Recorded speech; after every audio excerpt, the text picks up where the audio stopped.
नमस्कार, स्वागत आहे आपल्या नवीन रेसिपी मध्ये। तर आज आपण पाहणार आहोत पितृपक्षामध्ये ज्या 4 भाज्या बनवल्या जातात त्या कशा बनवायच्या। तर इथे मी लाल भोपळा घेतला आहे, स्वच्छ धुवून कट करून। गवारीच्या शेंगा घेतलेल्या आहेत, स्वच्छ धुवून कट करून। येथे कारले घेतलेले आहे। हे कारले मी 5 मिनिटं मिठाच्या पाण्यामध्ये ठेवलेले, नंतर त्याच्यातलं पाणी सर्व काढून घेतलेलं आहे। असे केल्याने आपले कारले जास्त कडू होत नाही। आणि येथे भेंडी घेतली आहे, स्वच्छ धुवून कट करून। गॅस ऑन केलेला आहे, कढई ठेवलेली आहे, 2 चमचे तेल ओतलेलं आहे। तेल छान गरम झालेलं आहे। आता आपण सर्वप्रथम गवारीची भाजी करून घेऊया। तेल गरम झाल्यावरती थोडीशी मोहरी टाकायची। मोहरी तेलात तडतडल्यावरती थोडेसे जिरे, अर्धा चमचा हिरवी मिरची बारीक केलेली, अर्धा चमचा हळद, चवीनुसार मीठ मिक्स करूया। आपण याच्यात गवारीच्या शेंगा टाकणार आहोत।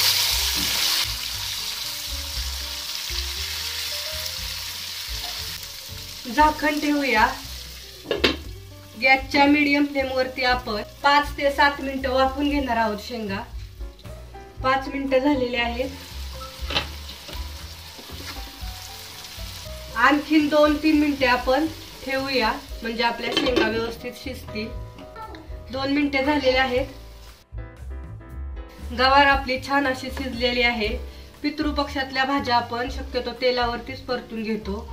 पाहू शकता, छान अशी आपली गवार परतलेली आहे। आता आपण डिश मध्ये काढून घेऊया। याच कढईमध्ये आपण दुसरी पण भाजी तयार करून घेणार आहोत।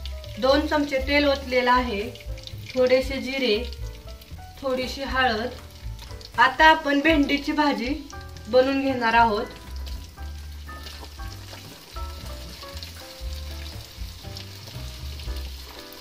अर्धा चमचा हिरवी मिरची बारीक केलेला ठेचा मिक्स करूया।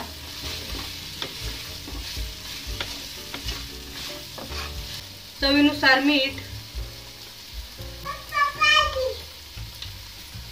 मिक्स करूया।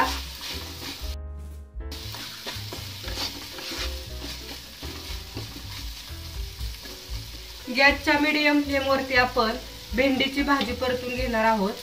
झाकण ठेवायचं नाही, कारण झाकण ठेवलं की भेंडीला पाणी सुटतं आणि भेंडी आपली चिकट होती। 10 मिनिटे झालेले आहेत। गॅसच्या मीडियम फ्लेम वरती आपली भेंडी छान अशी तेलावरती परतलेली आहे आणि छान शिजलेली पण आहे।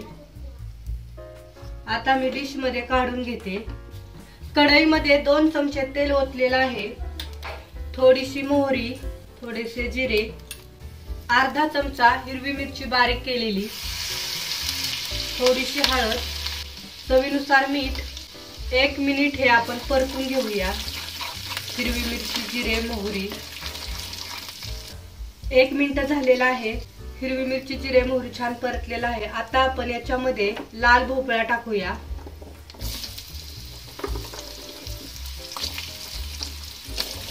मिक्स करूया।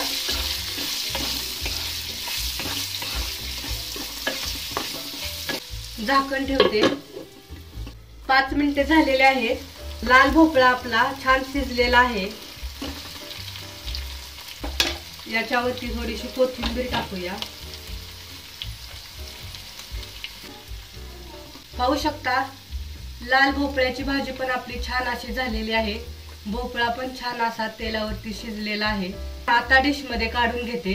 कढईमध्ये 2 चमचे तेल ओतलेलं आहे। तेलामध्ये अर्धा चमचा जिरे, अर्धा चमचा मोहरी, अर्धा चमचा हळद, अर्धा चमचा हिरवी मिरची बारीक केलेली, चवीनुसार मीठ। 1 मिनिट भर आपण हे परतून घेऊया। 1 मिनिट भर परतून घेतलेला आहे। आता आपण याच्यामध्ये कारले टाकणार आहोत।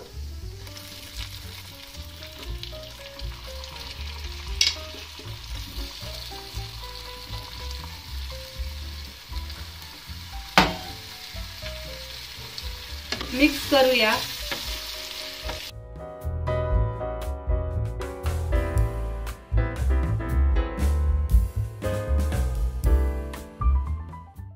कारले पण आपण गॅसच्या मीडियम फ्लेम वरती छान असे परतून घेणार आहोत। 10 मिनिटं झालेले आहेत. गॅसच्या मीडियम फ्लेम वरती आपण तेलावरती कारले छान असे परतून घेतलेले आहे. छान असे आपले कारले शिजलेले आहे. डिश मध्ये काढून घेते. येथे मी 4ही भाज्या एका डिश मध्ये घेतलेल्या आहेत.